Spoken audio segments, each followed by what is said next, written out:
안녕하세요. 오늘도 사연살롱을 찾아주셔서 감사합니다. 저는 초등학교 다니는 아이들을 홀로 키우고 있는 30대 여성입니다. 남편과는 21살에 만나 24세 결혼했고 결혼 생활은 12년 정도 했어요. 그리고 이혼한 지는 2년 정도 되었는데 2년 만에 저와 남편의 처지가 180도 달라져 이렇게 사연을 보내게 되었어요. 사이다 사연이라고 하던데 저한테도 그런 사이다 같은 일이 있었거든요. 그리고 그 이야기를 시작하려면 제 어린 시절 이야기부터 시작해야 하는데 부디 제 사연을 끝까지 함께 해주시길 바라겠습니다. 저는 다른 형제가 없는 무남 동료였어요. 부모님이 어렵게 가진 아이라 어릴 때부터 참 귀하게 자랐는데 그때까진 세상 무엇 부러울 것이 없는 어떻게 보면 저밖에 모르는 이기적인 아이였어요. 주변에서는 혼자라서 그렇다며 저희 부모님에게 동생을 낳아줘야 한다고 조언을 했지만 저희 부모님은 그럴 수가 없었죠. 저를 낳고 저희 엄마가 많이 아프셨거든요. 암이셨는데 저를 갖고 6개월 만에 진단을 받으셨어요. 그리고 저를 위해서 하암도 하지 않고 당신 목숨을 건 출산을 하셨는데 저를 낳고 그래도 기적이라면 기적이 일어나 10년 정도는 뒤늦은 수술과 항암을 하며 제 곁을 지켜주셨어요. 하지만 암이라는 병은 생각보다 끈질긴 병이었고 결국 다른 장기로 전이까지 된 암은 저희 엄마를 더 이상 제 곁에 있을 수 없도록 만들었는데요. 엄마가 그렇게 하늘나라로 가고 아빠는 열심히 사셨지만 예전 같지 않으셨어요. 밤마다 술에 의지해 살았고 잠도 거의 못 자고 출근에 일을 하는 최악의 생활을 하셨는데 결국 일을 하는 중 사고가 나서 아빠마저 엄마 곁으로 가고 말았어요. 그 때문에 저는 귀한 공주 대접을 받다 아무도 의지할 수 없는 고아가 되었고 그런 저를 떠맡으려 하는 친척은 없었는데요.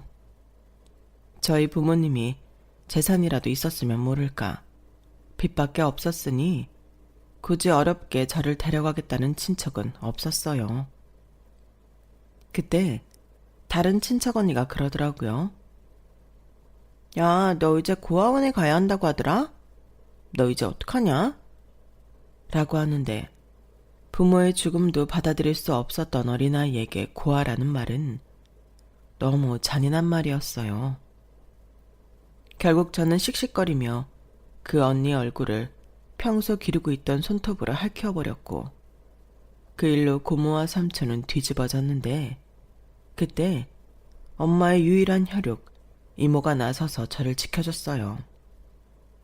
당시 이모는 이혼을 당해서 외갓집에서도 유령 취급을 당하고 있었는데 그때 형부 가는 마지막 길이라고 아무도 모르게 아빠의 장례식에 참석했다고 하셨어요. 그리고 어린 상주였던 저한테 무섭게 달려드는 친척들을 보고 가만히 있을 수 없어 나서게 되었고 그 영향으로 거의 떠넘겨지듯 저를 책임지게 되었어요. 사실 이모가 나타나 이모 집에 가게 되었을 때는 고아원에 가지 않아도 된다는 안도감에 마음이 놓였는데 이모 집을 가보니 그건 또 아니더라고요. 이모한테는 저보다 3살 많은 언니가 있었는데 이모는 반지하 단칸방에 살고 있었거든요. 그렇게 군식구인 저까지 셋이 그곳에서 살게 되었는데 이모가 많이 힘들었을 거예요. 하지만 이모는 우리 혜선이가 와줘서 영주 언니가 덜 심심하겠네. 이모도 우리 혜선이가 있으니까 더 좋아. 이모랑 영주 언니만 살 때는 이모가 걱정이 많았거든. 그래도 혼자보다는 둘이 좋지 영주야? 나는 혜선이가 와서 너무 좋아. 이제 혜선이랑 같이 학교도 가고 집에 올 때 같이 오는 거지? 그리고 엄마 오기 전까지 계속 같이 놀고. 맞지? 그럼 대신 동생이니까 영주가 잘해줘야 해. 동생 안 다치게. 당연하지. 엄마는 나를 뭘로 보고? 그래. 엄마는 우리 딸 믿지. 혜선아, 갑자기 많은 게 바뀌어서 힘들겠지만 우리 셋이 신나게 잘 지내보자. 이제 혜선이는 이모 딸이야.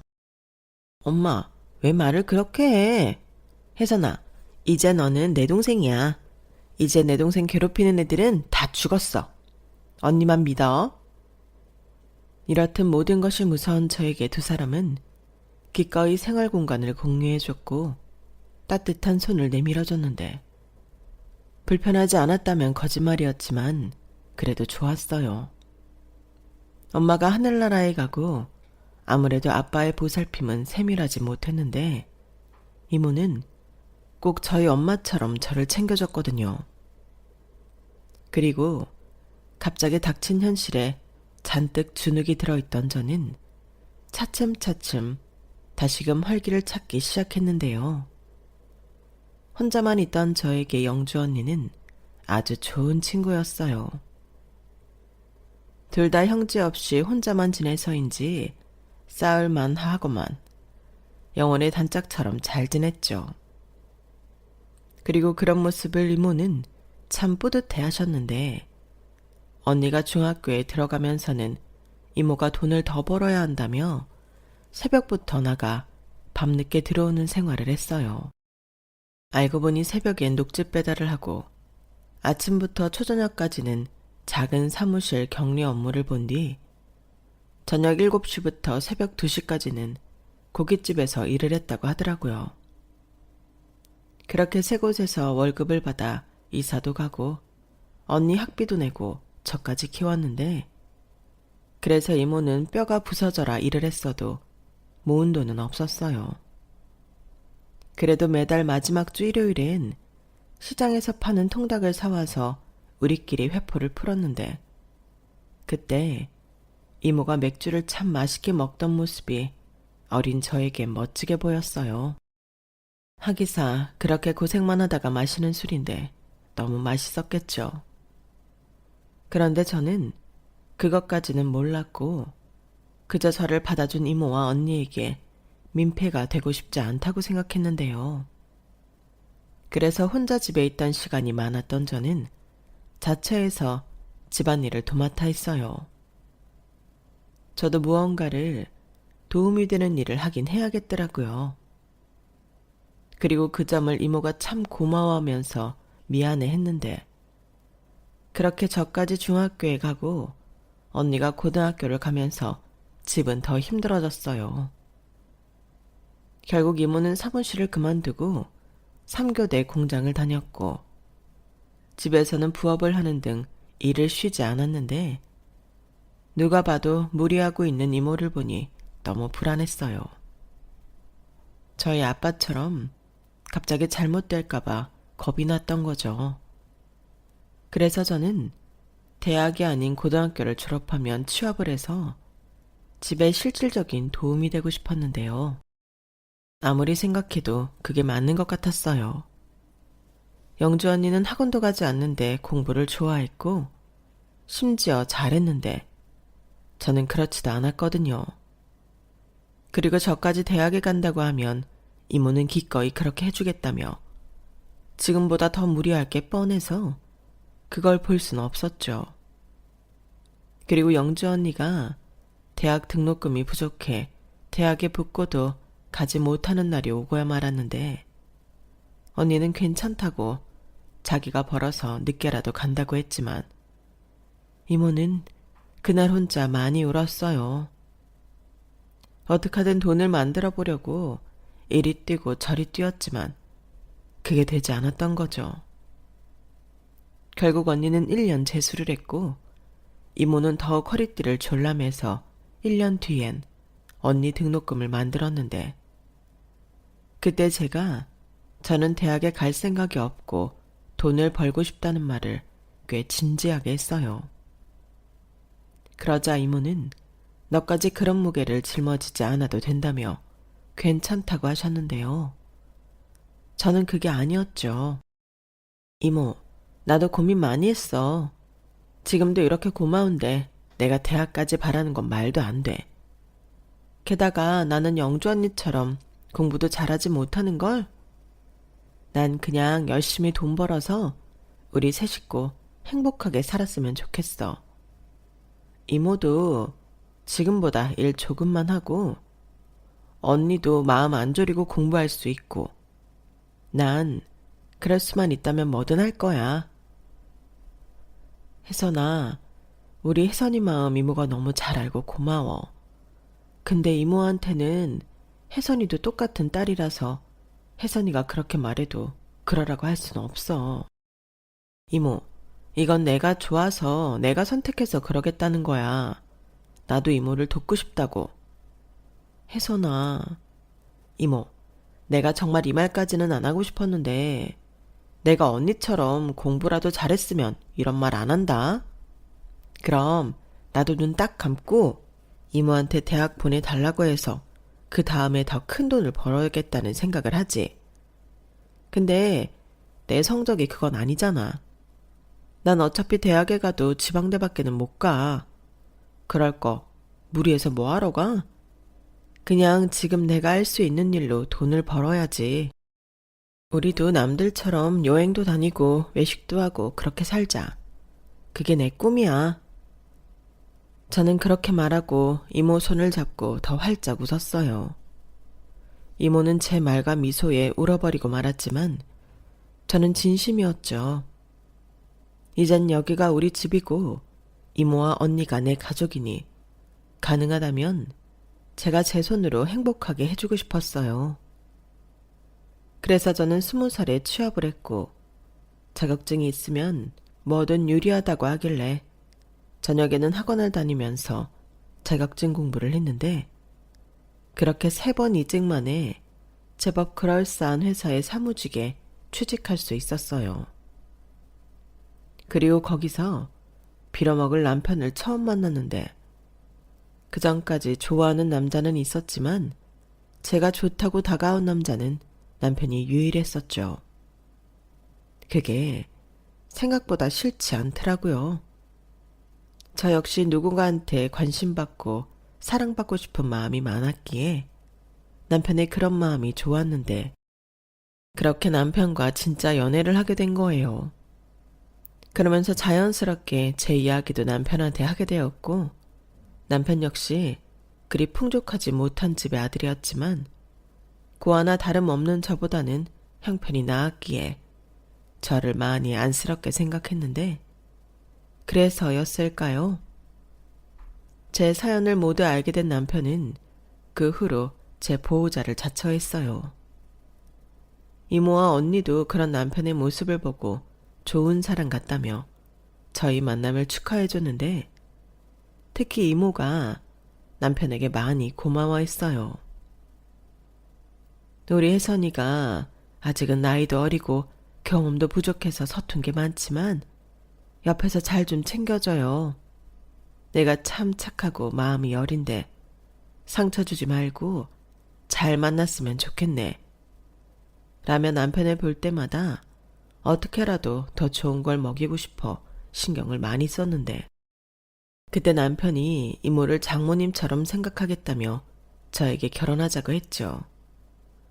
결혼이라니 사실 생각도 못한 일이었는데 남편이 너무 좋다 보니 결혼은 하고 싶었어요. 하지만 모아둔 돈이 많지 않았던 저는 결혼도 쉬운 일이 아니었는데 그때 이모가 저에게 2천만 원이 든 통장을 건네주더라고요. 이모, 이게 뭐야? 뭐긴 네가 이모한테 쓰라고 가져다준 생활비 모아둔 돈이야. 그러니까 이건 네 돈이지. 아니, 그 돈을 안 쓰고 모았다고? 왜? 이럴 날이 올 줄 알았으니까. 그리고 네가 밖에서 힘들게 번 돈을 이모가 어떻게 쓰니? 아까워서 못 쓰지. 그래도 이러는 법이 어딨어. 나는 이모를 돕고 싶었는데. 충분해. 아니, 차고 넘치지. 그리고 가족끼리 도울 일이 뭐가 있니? 그저 이모한테 너는 고맙고 대견한 그런 존재야. 네가 가져온 돈을 저금하면서 이모가 얼마나 많이 힘을 얻었는지 알아? 이건 돈이기 전에 혜선이 네 마음이잖아. 그러니까 더 잘 썼어야지. 이게 뭐야. 그리고 이걸 주면 내가 좋다고 홀랑 받아서 쓸 줄 알았어? 이모는 정말 내 마음도 몰라. 모르긴. 이모 마음 같아선 여기에 돈 더 보태서 우리 혜선이 시집 잘 보내고 싶지. 근데 영주 공부도 아직 안 끝났고 이모가 그럴 여유가 없다. 대신 이거라도 있으니 얼마나 다행이야. 큰 도움은 안 되겠지만 이걸로 너 시집 가. 그리고 이모가 열심히 벌어서 우리 혜선이 도움 필요할 때마다 도울 수 있도록 할게. 이모 믿지? 이모, 그게 무슨 말이야. 난 이미 이모한테 넘치게 받았어. 그렇게 말해주면 고맙고. 그러니까 이젠 시집가서 더 넘치게 사랑받고 행복하게 살아. 이모는 사실 영주보다도 혜선이 네가 걱정이었어. 우리 혜선이는 마음도 약하고 정에도 잘 흔들리는 아이잖아. 그래서 어디 나쁜 사람한테라도 이용당하지 않을까? 늘 걱정했는데 이젠 그런 걱정을 안 해도 될 사람을 만난 것 같아서 이모가 얼마나 감사한 줄 아니? 이제 우리 혜선이 진짜 행복할 일 남은 것 같아서 이모가 너무 기뻐. 그러니까 혜선아, 꼭 잘 살아야 해. 꼭. 이모는 그렇게 말하고 또 목이 메어서 제 앞에서 울었어요. 그리고 정말 그러고 싶진 않았지만 이모가 준 돈을 받고 저는 남편과 결혼했는데요. 그때 남편이 자기가 모은 돈이랑 자기 집에서 도움을 받아 당시 4천만 원 빌라를 매매했는데 거기가 저희의 첫 보금자리이자 신혼집이었어요. 그리고 1년 뒤 첫 아들을 출산했고 곧이어 둘째를 낳았는데 더 이상 제가 회사를 다닐 수는 없겠더라고요. 시댁에서 따로 아이를 봐줄 수 있는 것도 아니었고 엄마 손이 많이 필요한 아이들 두고 회사를 다니는 게 정말 쉽지 않았는데 결국 남편이 먼저 이야기를 해줘 저는 전업주부가 되었어요. 아마도 그때부터 남편의 눈치를 보게 되었던 것 같은데 둘이 벌다 남편 혼자 벌게 되니 저절로 주도권을 남편한테 뺏긴 것 같았죠. 개인적으로 쓰는 돈도 없는데 이상하게 눈치가 많이 보였거든요. 그러다 설상가상으로 회사가 힘들어지면서 남편이 정리해고 되었는데 그때는 정말 막막했어요. 아이들도 아직 어리고 집 대출금도 있어서 하루하루가 불안했는데 그래서 제가 먼저 집이라도 팔아서 가게를 하던가 하자고 했어요. 그렇게 집을 팔려고 하는데 뜻밖의 시댁에서 5천만 원을 해줄 테니 집을 팔지 말라고 했고 감사하게 그 돈을 받아 저희는 삼겹살 집을 차렸는데요. 당시 시댁도 식당을 하고 있었기 때문에 시댁 도움을 많이 받았어요. 그리고 아이들을 어린이집에 보내고 장사 준비도 돕고 저도 제가 할 수 있는 일을 찾아서 하며 가게가 잘 되기만을 바랬는데 삼겹살집 특성상 점심보다는 저녁 장사가 잘 되더라고요. 그런데 저는 아이들 때문에 저녁 장사 때 가게에 나올 수 없었는데요. 하는 수 없이 아르바이트와 직원을 구할 수밖에 없었어요. 너무 바쁜 때는 시어머님이 저희 가게에 나오셔서 주방 일을 도맡아 해주셨지만 그걸 매일 바랄 수는 없었거든요. 그리고 집에서 애들과 있는 시간이 노는 건 아니지만 가게에서 혼자 이리 뛰고 저리 뛰고 있을 남편 생각에 저는 늘 마음이 불편했는데 그때부터 저희 사이는 예전 같지 않았던 게 사실이었어요. 남편은 더 이상 저를 챙기고 배려하지 않았거든요. 그저 같이 사는 자기 아이들을 맡아서 키우는 사람 정도로만 여기는 것 같았는데 그래서 그때 여자로서 자신감도 없었고 자존감도 많이 떨어졌죠. 하지만 이모한테는 걱정을 시키고 싶지 않아서 저는 아무런 내색도 하지 않았는데요. 이모랑 영주 언니한테도 이왕이면 잘 지내는 모습만 보여주고 싶었어요. 그래서 안부 전화를 주고받을 때면 저는 제 상황이 어떻든 잘 지낸다고 이야기했는데 거기엔 나름의 다른 이유도 있었어요. 제가 남편과 결혼을 한 후 이모한테도 좋은 일들이 많이 생겼거든요.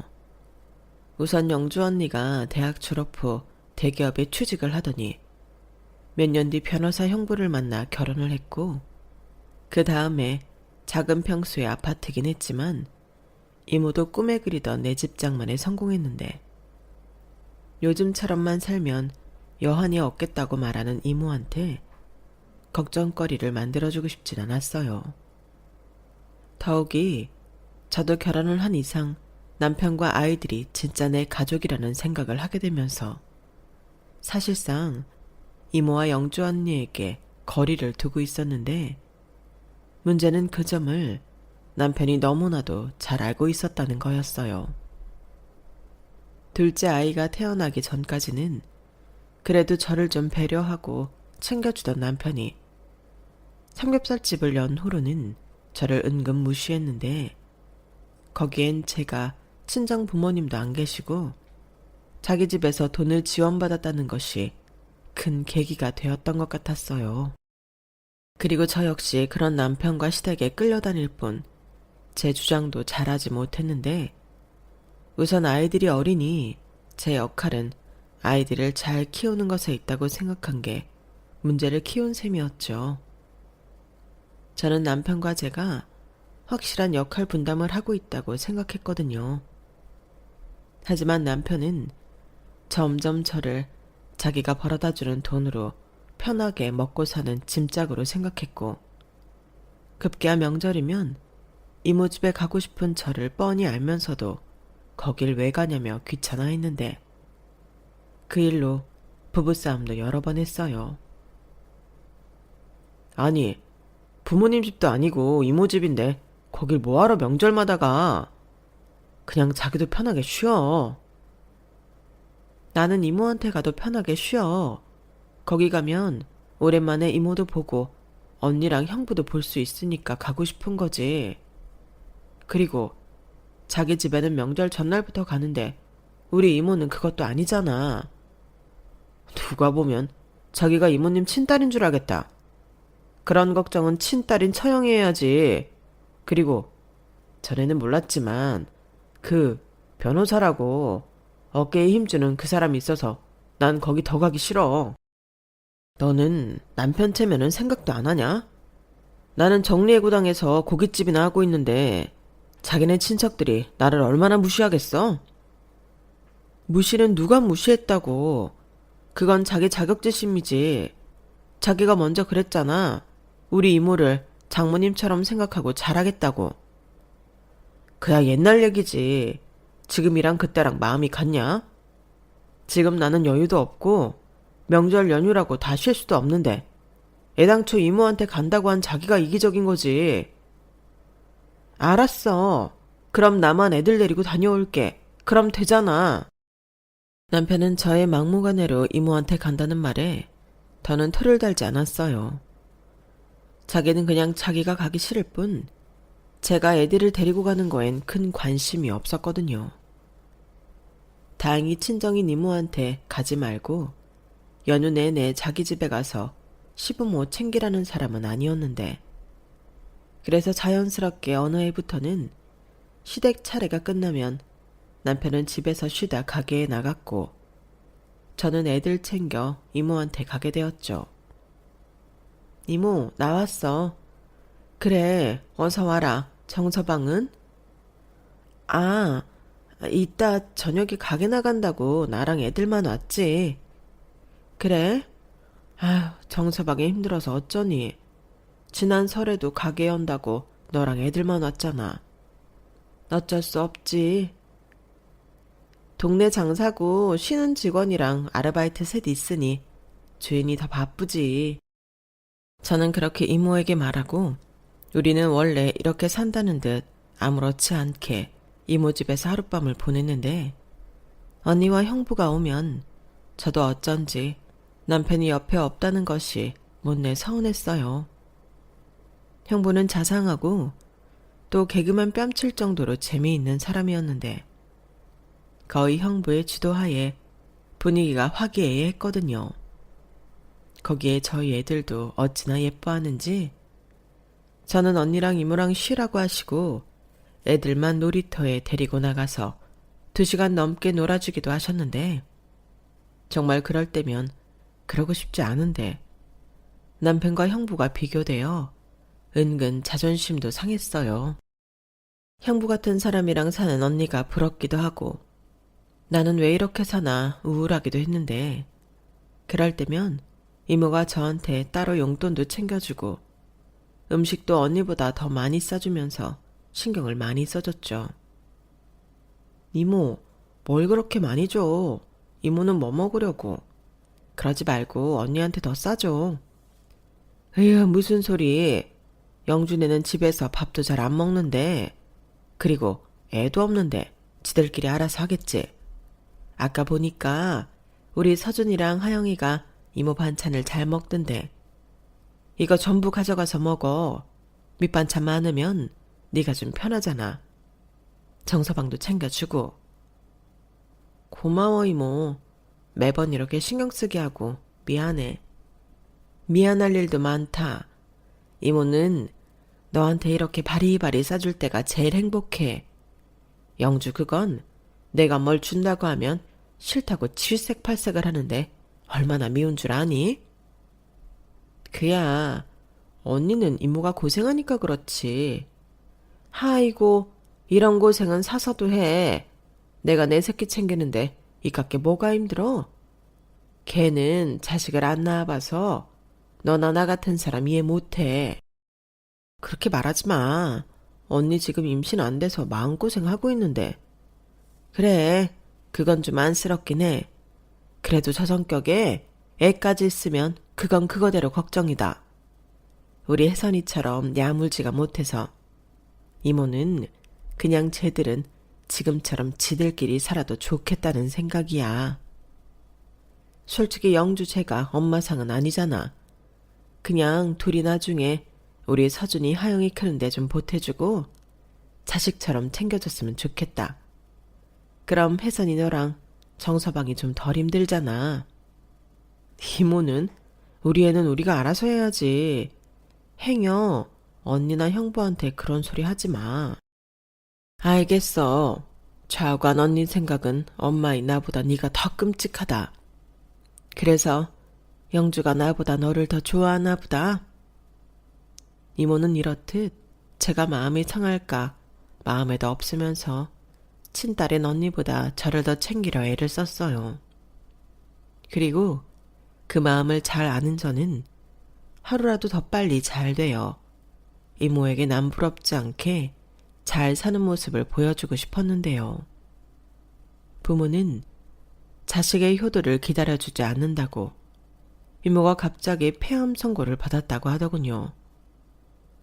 저희 엄마도 폐암이셨거든요. 그리고 예후가 좋지 못한 게 이모가 자각하지 못하고 말기가 다 되어 진단을 받게 되었다는 건데 의사 선생님은 수술을 해도 살 확률이 10%밖에 되지 않는다고 했어요. 그 소식을 듣고 얼마나 울었는지. 이제야 우리 이모가 남들처럼 편하게 산다고 생각했는데 세상은 야속하게 이모가 행복한 꼴을 보지 못하는 듯 했어요. 그리고 그런 무의미한 수술로 돈을 날리느니 이모는 수술을 받지 않겠다고 고집을 부렸는데 그때 이모랑 영주 언니가 엄청나게 싸움을 했죠. 엄마는 지금 이 판국에도 돈 걱정을 해? 돈은 내가 알아서 한다고. 나는 네 돈도 아까워. 수술해서 산다고 보장도 못하는데 비싼 수술을 뭐하러 하니? 나는 그냥 지금처럼 일상생활 하다가 조용히 갈 거야. 누구 맘대로 가. 엄마가 그런 마음 갖고 있는 게 내가 얼마나 짜증나는 줄 알아? 그럼 남은 나랑 혜선이는, 남은 우리가 얼마나 죄책감을 갖고 살지 엄마는 걱정도 안 돼? 니들이 왜 죄책감을 가져? 내가 그렇게 하겠다고 결정한 건데. 그럴 필요 없어. 이건 순전히 내 판단이니까. 엄마. 시끄러워. 그리고 옛날에 엄마가 너한테 혜선이 이야기 해둔 거 기억하지? 엄마 없으면 네가 나 대신이라고. 혜선이 챙겨라. 혜선이는 내 딸이고 네 동생이야. 엄마는 지금 그 소리를 나한테 하고 싶어? 왜? 아주 죽을 날 받았다고 동네방네 소문이라도 내지. 너 진짜 이렇게 삐딱선 탈 거야? 지금 제일 힘든 사람은 아픈 나야. 나라고 뭐 죽고 싶은 줄 알아? 그러니까 살라고. 돈이고 나발이고 걱정하지 말고 그냥 지푸라기도 잡게 뭐라도 하자고. 언니는 거의 정신이 반쯤 나간 사람처럼 방방 뛰며 소리를 질렀어요. 그리고 그 모습을 병실 밖 복도에서 모두 보고 들은 저는 앞에 나설 수도 없어 복도에서 숨죽여 눈물만 흘렸는데요. 그렇게 버티던 이모는 고집대로 수술도 받지 않고 병원과 집으로 가다 세상을 떠났어요. 다행히 큰 고통 속에서가 아닌 조용히 잠을 자면서 마지막을 맞았다고 했는데 언니의 소식을 듣고 저는 시댁에 아이를 맡기고 곧장 빈소가 차려진 장례식장으로 향했어요. 그리고 남편도 장사 준비를 다 해놓고 오겠다며 저에게 먼저 가 있으라고 했는데요. 남편은 그날 저녁 손님이 너무 많아 가지 못하겠다며 다음 날 일찍 오겠다고 연락을 하더군요. 사실 그때부터 저는 마음이 좋지 않았어요. 정신도 차릴 수 없을 만큼 힘든 저랑 언니 때문에 고맙게도 형부가 모든 일을 혼자 처리해줬는데 남편은 자기 돈 버는 일이 더 중요하다고 오지도 않고 있으니 눈치가 보이더라고요. 하지만 동네장 사인 만큼 언니와 형부는 이해해야 한다며 괜찮다고 저를 챙겨줬는데 남편은 다음 날도 장례식에 오지 않았어요. 오후 늦게 전화가 걸려왔는데 자기가 어제 너무 힘들어서 늦게 일어났다고 했고 오늘은 정말 갈 거고 거기서 날 새고 발인까지 함께 할 거니 장사 준비 다 해놓고 오후 늦게 오겠다고 했는데 역시나 남편은 다음날 아침까지 코빼기도 비치지 않았어요. 게다가 시부모님은 저희 아이들을 맡아줬다는 핑계로 이모 장례식에 오지 않았는데 시어머니가 그러시더라고요. 사돈이면 내가 어떡하든 참석하는데 이모 장례식에 우리까지 그럴 필요가 뭐 있니? 나는 네가 부탁한 네 애들 봐주니까 그냥 그걸로 퉁치자. 그러니 괜히 서운해하지도 말고 내 아들 바가지 긁지 마. 알겠니? 이렇게 말씀하시는데 어이가 없었습니다. 그 아들은 장례식 내내 오지도 않았는데 바가지를 긁지 말라니 오만청이 떨어지더군요. 그리고 장례식 3일차 아침 발인을 위해 화장터로 출발하는데 그때부터는 남편은 연락도 되지 않았어요. 전화기가 꺼져 있다고 하는데 속에서는 천불이 올라왔죠. 그리고 그때부터는 언니도 형부도 저에게 괜찮다고 하지 않았는데 형부가 그러셨어요. 정서박 오면 내가 아주 홍구멍을 내야지. 이렇게 처제 혼자 힘든데 남편이라는 사람이 그럼 써? 아무리 돈 버는 일이 더 중요하다지만 자기 가족보다 더 중요해. 나는 처제만 싫다고 하지 않으면 아주 무섭게 혼내줄 생각이야. 라고 하시는데 저는 알고 있었어요. 형부가 괜히 오버하면서 저렇게 말씀하시는 건 제 마음이 불편할 걸 알고 일부러 그랬다는 걸요. 그리고 끝내 발인이 끝나고 나서도 모습을 보이지 않던 남편은 집이 아닌 가게에서 볼 수 있었는데 저를 보고 살짝 놀라는 듯 싶더니 이내 자기는 아무것도 모른다는 듯 태어난 얼굴을 하더군요. 당신 어떻게 그럴 수 있어? 온다며. 가려고 했지. 근데 내 마음처럼 안 되는 걸 어떡해. 동네 장사는 신용이야. 주인인 내가 자리를 비우면 바로 티가 나는데 나더러 어쩌라고. 그럼 처음부터 갈 생각 없다고 했어야지. 왜 온다고 사람 희망 고문해? 내가 3일 내내 당신을 얼마나 기다린 줄 알아? 그럼 또 네가 지랄할 것 같으니까 그랬지. 아무튼 나 장사 준비하느라 바쁘니까 자기는 우리 집에 가서 애들 데리고 집에나 가 있어.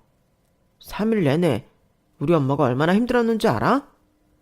가는 길에 돈 30만 원 정도 찾아서 봉투 만들어 드리고. 저는 남편의 뻔뻔한 말에 정신이 번쩍 들었어요. 지금까지 내가 잘못 살았구나 하는 생각이 급 몰려오는데, 일단 아이들은 찾아와야 하니 남편 체크카드에서 돈 30만 원을 찾아 시어머니에게 갖다 드렸죠. 아우, 왔니? 왜 이렇게 늦었어? 나는 점심때쯤이면 올 줄 알고 있었는데. 죄송해요. 그 일랑 얘기 좀 하느라. 왜? 네 이모 장례식에 안 왔다고 바가지 긁으려고? 네. 아무리 그래도 처가에서 상이 났는데 이건 예의가 아니잖아요. 다 먹고 살려고 그런 건데 뭘 그런 걸 가지고 그렇게 내 아들을 잡니? 네 이모도 다 이해할 거다. 그렇다고 꼴랑 30만 원으로 입을 닦다니 너도 참. 죄송해요. 어머니 말대로 먹고 살 돈이 없어서. 애들 데리고 지금 바로 갈게요. 뭐? 바로 간다고? 이렇게 된 거 밥이나 먹고 가. 어차피 너 애들 데리고 가면 네가 밥 해야 하잖아. 거기서 하던 여기서 하던 똑같은데. 이왕이면 여기서 하고 네 시아버지 오면 같이 먹자. 어머니는 지금 저를 보고 저녁상 차리라는 말을 하고 싶으세요? 저 지금 손가락 까딱할 힘도 없어요. 마음 같아서는 애들도 하루 더 부탁하고 싶었는데 어머님이 그러실 분이 아니라서 데리러 온 거고요. 그동안 저희 애들 봐주시느라 고생한 건 너무 감사한데 앞으로 저한테 함부로 하지 마세요. 어머, 얘가 장례식장에서 뭘 잘못 먹고 왔나?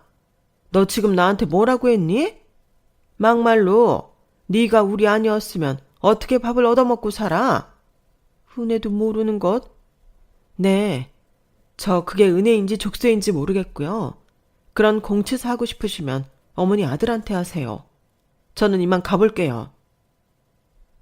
저는 저를 한창케 여기는 시어머니한테 처음으로 기죽지 않고 제 할 말을 다 했어요. 그러자 시어머니는 혈압이 올랐다는 듯 뒷목을 잡고 주춤하셨는데, 저는 그러던지 말던지 하고 택시를 잡아 아이들과 집으로 돌아왔죠. 그리고 3일 만에 집에 온 저는 정신없이 집안을 치우기 시작했는데요. 일단 제가 없었다고 집이 난장판이었고, 특히 주방과 욕실, 화장실 상태가 나빴는데 저는 오히려 잘 됐다고 생각했어요. 바쁘게 몸을 움직이고 청소를 하다 보면 아무런 생각도 하지 않을 수 있으니 청소에만 집중했는데, 그러던 중 아무리 생각해도 이상하다는 느낌이 들더군요. 애들이 있던 것도 아닌데 남자 한 명이 집안을 이렇게나 어지럽혀 놓는다는 게 이상했어요. 그리고 침실을 치우며 저는 충격을 받고 말았는데요.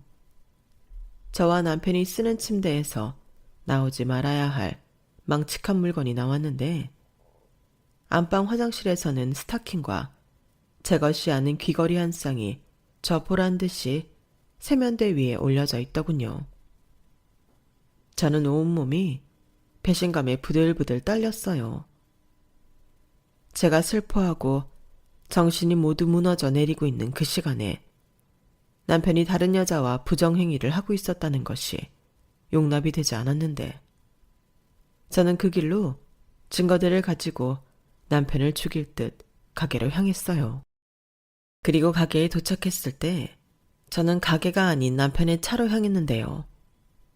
분명 차에도 증거가 있을 것 같았거든요. 그래서 차 안에 있는 블랙박스를 뒤졌는데 지난 3일 차 안에서 두 년놈이 나눈 대화 내용이 녹음되어 있더군요. 오빠, 근데 우리 이래도 돼? 오빠네 와이프 이모 장례식이라며. 이모잖아. 그리고 이모면 어떻고 장모님이면 어떠냐? 이렇게 3일 동안 마누라도 없는 천국에서 우리 수진이랑 같이 있을 수 있는데. 뭐야, 오빠 진짜 나쁜 남자구나? 오빠 와이프는 오빠랑 나랑 이렇게 바람 피우는 줄 알면 뭐라고 할까? 뭐라고 하긴 뭐라고 할 수나 있겠어? 지가 나 아니면 누가 있는데. 믿고 있던 이모까지 죽었으니 더더욱 나한테 기어오를 수도 없지. 너는 오빠만 믿어. 뭐야, 그럼 이혼은 언제 할 건데? 난 그럼 언제까지 기다려? 좀만 기다려. 오빠가 적당한 시일에 싹 다 정리할 거니까. 우리 애기는 오빠한테 시집 올 준비나 하세요. 알겠어. 근데 난 애들은 못 키운다. 애들도 마누라랑 같이 보내야 해. 당근이지. 걱정일랑 하지 말아요. 이것들이 아주 지들끼리 북치고 장구치고 난리가 났더군요. 하기사, 그러니 누군지 모르지만 그 내언녀는 지 흔적도 깨끗하게 치우지 않고 제 집을 나갔는데 저딴 남자 갖고 싶으면 너나 가지라고 할 참이었어요. 그래서 블랙박스 메모리도 떼어와 챙기고 저는 곧장 가게에 들어가 직원들과 손님들 많은 가운데 남편에게 개망신을 줬는데요. 사람들 들으라고 제가 그랬어요.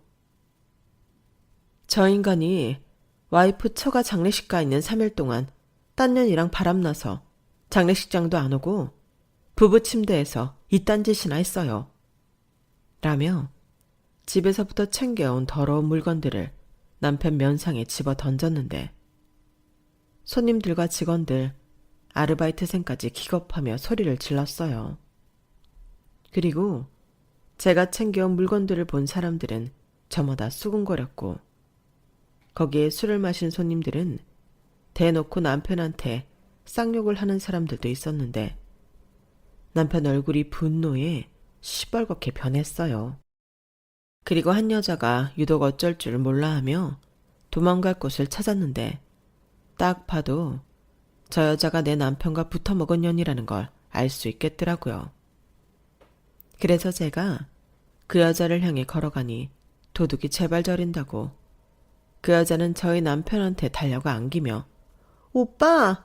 하며 도와달라고 했는데 참 기가 막혔어요. 결국 적반하장이라고 남편이 모든 손님을 쫓아내듯 내보내고 저한테 불같이 화를 냈어요. 자기 오늘 공친 건 순전히 저 때문이라며 저더러 책임지라고 하더라고요.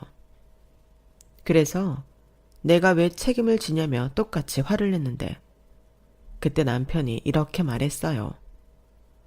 그래, 나 너 몰래 바람 피웠다. 나 미스김 사랑해. 사랑해서 몸이 저절로 반응하는데 그럼 어떡해? 아, 그래서 기회를 봐서 나랑 애들 싹 다 정리하고 전현이랑 새장가 들려고 했어? 여기에 아주 잘 녹음되어 있더라. 그건 또 언제 챙겼냐? 아이씨, 블랙박스 챙긴다는 걸. 그래서 뭐? 네가 뭘 할 수 있는데? 너 정말 추잡하다. 내가 이모 장례식장에서 슬퍼할 동안 너는 전현이랑 뭐 했어? 몰라서 묻는 거 아니잖아. 그리고 이모 장례식에 내가 왜 가야 하는데? 내가 네 이모 사위도 아니고 니네 이모가 나한테 뭘 해줬는데. 난 갈 이유가 없었고 마침 집도 비었으니 사랑하는 여자랑 같이 있었을 뿐이야. 억울하면 이혼해. 나는 언제든 환영이니까. 너 정말 쓰레기구나. 그래, 나도 너 같은 거랑 더는 부부를 살고 싶은 마음도 없어. 그래, 잘 됐네. 근데 너도 알지? 내가 가진 게 빚밖에 없다는 거. 위자료, 양육비 그런 거 하나도 못 주니까 챙길 수 있는 거 챙겨서 네가 알아서 나가. 아, 애들 꼭 데리고 가라. 버러지만도 못한 더러운 새끼. 네가 그런다고 내가 네 뜻대로 할 줄 알아? 형부한테 얘기해서 너랑 전현 뽑아먹을 수 있는 하나까지 다 뽑아먹을 거야. 각오해. 그렇게 저는 그놈과 정리하기로 마음먹었어요. 그리고 저는 떨리는 손으로 언니에게 전화를 걸었고, 저에게 모든 이야기를 들은 언니는 형부와 함께 저희 집에 도착했는데요. 형부는 가장 먼저 저에게 달려와 아무 걱정하지 말라고 저를 다독여줬는데, 같이 왔다는 언니가 보이지 않더라고요. 그래서 형부에게 말했더니 언니는 그놈을 잡아 가만두지 않겠다며 곧장 가게로 향했다고 했는데, 언니는 끝내 두 연놈의 머리털을 다 뽑아놓고 가게를 뒤집어 놓았다고 하더군요. 그 난리에 저랑 형부는 경찰서로 향해야 했는데, 저희 언니는 경찰서에도 성난 황소처럼 남편과 남편의 내언녀를 가만두지 않겠다며 난리였어요. 결국 경찰들 손에 유치장까지 들어가게 된 언니는 저를 보자마자 대성통곡을 하기 시작했는데, 저도 따라 참고 있던 눈물을 모두 쏟아버렸어요. 다행히 변호사인 형부가 경찰들에게 이야기를 해 일단 합의하는 조건으로 언니를 데리고 나왔는데, 남편이 폭행과 영업방해 모욕죄로 언니를 고소하겠다고 개거품을 물더군요. 그러자 형부가 할 수 있으면 다 해보라고, 자기는 뭐 가만히 있을 것 같냐며 너나 조심하라고 했는데, 그땐 형부가 든든했어요. 그리고 가진 건 빚밖에 없어서 돈 한 푼 줄 수 없다던 남편에게 형부는 가장 먼저 이혼 소장 접수에 이어 남편이 재산을 처분할 수 없도록 부동산 처분 금지 가처분 신청도 넣었는데, 실제로 이혼 소장을 접수하자 남편 놈이 제일 먼저 한 게 자기 명의로 되어 있는 빌라를 처분하는 거였어요. 아무리 빚이 많아도 재산은 재산이니 그런 조치를 하려고 한 것 같았는데, 이걸 예상하고 형부가 미리 조치를 취한 거죠.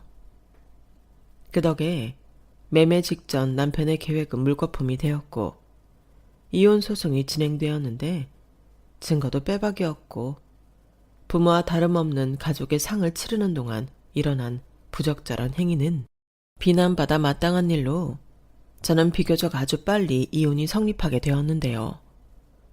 남편은 항소하겠다고 했지만 그것도 뜻대로 되지 않았어요. 그놈의 항소심을 함께할 변호사가 없었거든요. 그리고 상간녀 위자료 소송도 별도로 낸 저는 그 여자한테 위자료로 1,000만 원을 받게 되었는데, 그 여자도 돈 없다고 배를 째길래 통장 압류를 걸었더니 그 다음날 바로 제 계좌로 1,000만 원이 입금됐어요. 그렇게 말도 안 되는 결혼 생활을 정리하고 혼자가 된 저는 이모의 집에서 아이들과 머물고 있었는데, 영주 언니가 저한테 할 말이 있다며 찾아왔죠. 제가 워낙 이혼 때문에 경황도 없고 정신도 없어서 차마 이모의 유산 이야기를 하지 못했다며 자기가 이미 처리한 부분을 이해해 달라고 했는데, 저는 언니가 내민 뜻밖의 서류들에 입을 다물지 못했어요. 혜선아, 놀라지 말고 들어. 엄마가 살아생전 네 걱정을 많이 했어.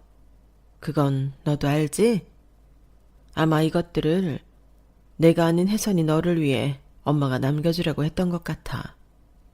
이 집이랑 엄마 통장에 있는 돈들, 이거 다 혜선이 네 앞으로 해놓으려고. 언니, 아니야. 내가 이것들을 어떻게 다 가져? 그럴 순 없어. 난 친딸도 아니잖아. 야, 네가 친딸이 아니면 누가 친딸이야?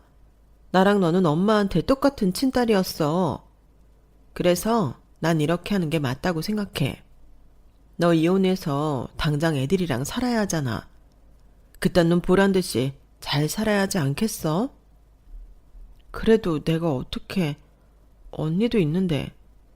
걱정하지 마. 설마 내가 너한테 다 주고 나는 아무것도 안 챙겼겠니? 난 나대로 챙긴 게 있어. 놀랐는데 엄마가 땅도 좀 있더라고. 나는 그거면 돼. 나중에 땅값 오르면 그때 가서 딴 말 하지 마라. 언니, 아, 그리고 엄마가 노년에는 가게를 하나 하고 싶었는지 집이랑 멀지 않은 곳에 작은 가게도 매입해놨더라. 그거 너 해. 너도 먹고 살 돈을 벌어야지. 애가 둘이나 있는데 뭐라도 해야 하지 않겠어? 그렇다고 내가 그 많은 걸 다 갖는다고? 말도 안 돼. 왜 말이 안 돼? 이건 엄마의 뜻이기도 하고 나랑 네 형부의 뜻이야. 그리고 내가 정말 이 말은 나중에 하려고 했는데 언니 불임 판정받았다? 사실 진작부터 알고 있었는데 인정할 수가 없었어. 내가 왜 남들 다 갖는 애를 못 가져. 근데 안 되는 건 안 되는 거더라고. 그래서 네 형부랑 얘기해서 깔끔하게 포기했지. 우린 둘이 지지고 볶고 친구처럼 건강하게 늙기로 했다. 그러니까 이젠 네 애들도 너만의 애들이 아니야. 우리 애지. 난 내 조카들 아낌없이 줄 거야. 하고 싶은 거 있으면 뭐든 다 해줄 거라고. 너 언니 욕심 많은 거 알지? 저는 언니의 말에 눈물이 왈칵 쏟아졌어요. 저 말을 하기까지 얼마나 마음고생이 심했을까 생각하니 가슴이 너무 아팠는데 그래서 대답 대신 언니를 꼭 끌어안아줬어요. 그리고 이젠 우리 둘이 서로를 챙기며 잘 살자고 약속했는데 그래서 언니가 하자는 대로 저는 분에 넘치는 이모의 많은 재산을 상속받았습니다. 형부가 변호사니 참 이래저래 도움만 받던 저였어요. 그리고 현재까지도 저는 이모 집에서 아이 둘을 키우며 살고 있는데 이모가 매매해 놓은 가게에서 뭘 하면 좋을까 고민을 하다 이모라면 어떤 걸 하고 싶었을까 고민하게 되었어요. 그리고 평소 아기자기한 것을 좋아했던 이모 생각이 떠올라 예쁜 소품 가게를 차리기로 했는데요. 한켠에는 작은 테이블 2개 정도 놓고 카페로 활용해도 좋을 것 같았어요. 그리고 여행을 좋아하는 언니와 형부 덕에 저는 해외 소품도 싸게 얻을 수 있었는데 인터넷으로 스마트 스토어 샵도 함께 운영을 하니 혼자서 그럭저럭 아이들을 키우며 생활할 수 있는 정도의 돈을 벌게 되었죠. 무엇보다 빚이라는 게 없고 가게에서 나갈 것만 빼면 모두 순수익으로 남았는데 예전에 남편이 삼겹살집을 할 때에 비하면 수입이 엄청났어요. 그리고 호기롭게 저랑 이혼했던 남편은 끝내 빌라를 팔아 저한테 3분의 2에 해당되는 돈을 지불해야 했는데 그 덕에 사랑하는 내연녀에게 비굴하게 차였다고 하더군요. 그리고 뻔뻔하게 아이들이 보고 싶다며 저를 찾아왔는데요. 남편 놈이 깜짝 놀랐어요. 제가 아파트에서 살고 가게까지 하고 있으니 꽤 충격을 받은 얼굴이더라고요. 아니, 어떻게 나랑 이혼하자마자 이렇게 잘 살아?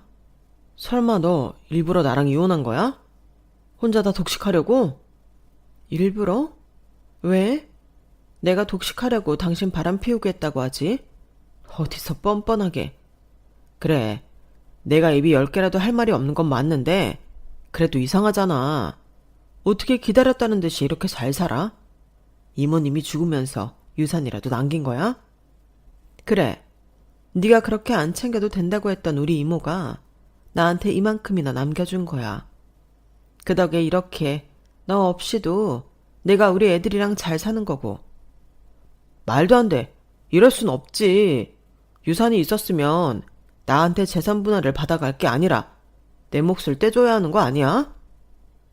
뭐? 내 몫? 너 진짜 뻔뻔하구나. 여기에 네 몫이 어디 있는데?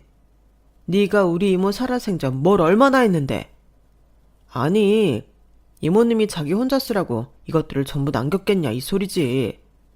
아니, 이렇게 많은 재산이 있었으면서 왜 한 번도 우리를 안 도와준 거야?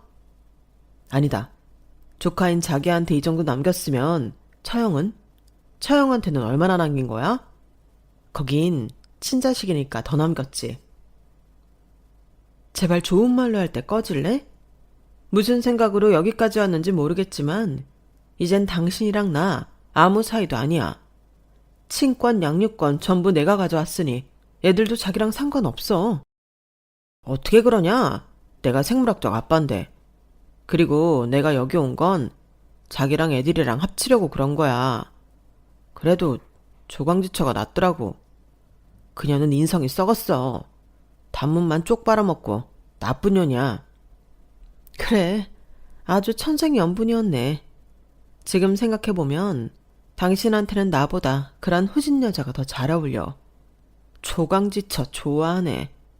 난 이제 당신 없이도 잘 먹고 잘 살 수 있거든. 다시는 내 인생에 끼어들지 마. 지금 당장 안 꺼지면 영업방해로 스토커로 경찰 부른다. 아이고, 아주 돈 좀 있다고 사람이 달라졌네. 그래, 불러. 걔가 뭐 그런다고 무서울 줄 알아? 나야말로 좋은 말로 할 테니 지금 당신 받은 재산에서 나 반 주던가. 아니면 재결합하자. 이 가게 싹 밀고 호프집하면 되겠네. 저는 혼자 배짱 튕기는 그놈 보란 듯이 경찰에 신고했어요. 그리고 형부한테도 곧장 전화를 걸었는데 그놈이 제가 형부한테 전화를 걸자 눈이 왕방울만해지더니 제 전화를 뺏으려 했는데요.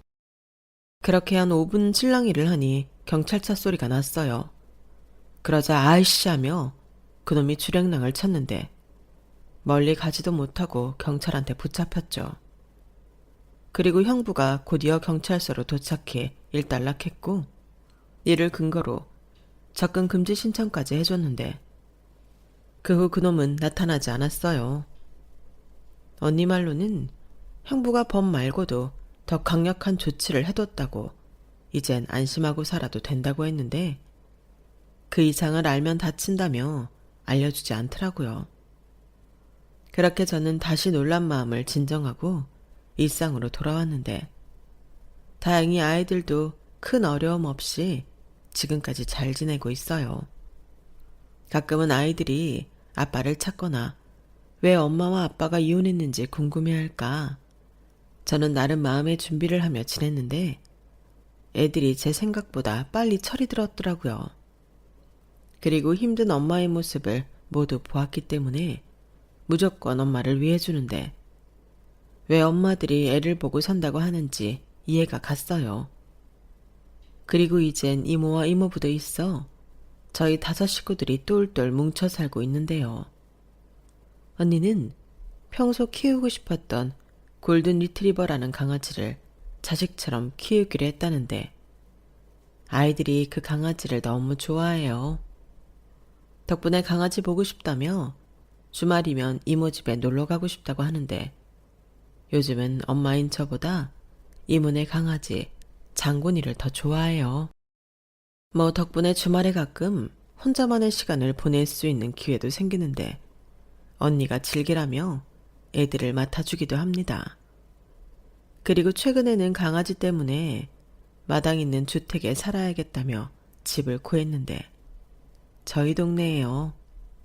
덕분에 밤이면 저도 언니랑 형부랑 맥주도 마시고 예전보다 더 끈끈하게 지내고 있는데 매일매일이 행복합니다. 아마도 이모는 저랑 언니가 이렇게 살길 바랬겠죠. 유독 이모가 많이 보고 싶어지는 요즘입니다. 저는 가끔 시간 날 때면 옛날에 이모를 처음 만났던 날을 떠올려요. 이모가 나타나지 않았다면 꼼짝없이 고아원에 가야만 했던 어린 날의 저를 떠올리면 여지없이 가슴이 울컥 해오는데 그때 이모는 무슨 마음으로, 아니 어떤 용기로 저를 키우기로 마음을 먹었을까 생각해 볼 때가 많은데요. 이제 어른이 되고 또 엄마가 된 저이지만 저는 그럴 수 없을 것 같거든요. 그리고 자기 엄마의 사랑을 친척인 저와 기꺼이 나눈 언니에게도 새삼스럽게 고마운 마음 투성인데 앞으로 저는 제가 사랑하는 사람들에게 평생 잘하며 이 고마운 마음을 보답하며 살아야겠습니다. 아울러 저희 아이들에게도 아빠의 빈자리 따위 느껴지지 않도록 최선을 다할 생각인데요. 제가 이 마음을 평생 잃어버리지 않도록 많은 응원과 조언 부탁드립니다. 제 사연은 여기서 끝이에요. 너무 어릴 때부터 파란만장한 인생이라 그리 많이 길어졌는데 끝까지 들어주신 모든 분들께 감사의 인사를 전하고 싶습니다. 그럼 항상 행복한 일만 가득하길 바라며 저는 마지막 인사를 드릴게요. 앞으로 최선을 다해 열심히 살겠습니다. 그리고 열심히 사는 모든 분들에게 행운이 따르길 바라며 안녕히 계세요. 여러분, 사연 댓글에 응원과 현명한 조언 부탁드려요. 좋아요와 구독은 저에게 큰 힘이 됩니다. 오늘도 좋은 일 가득하세요.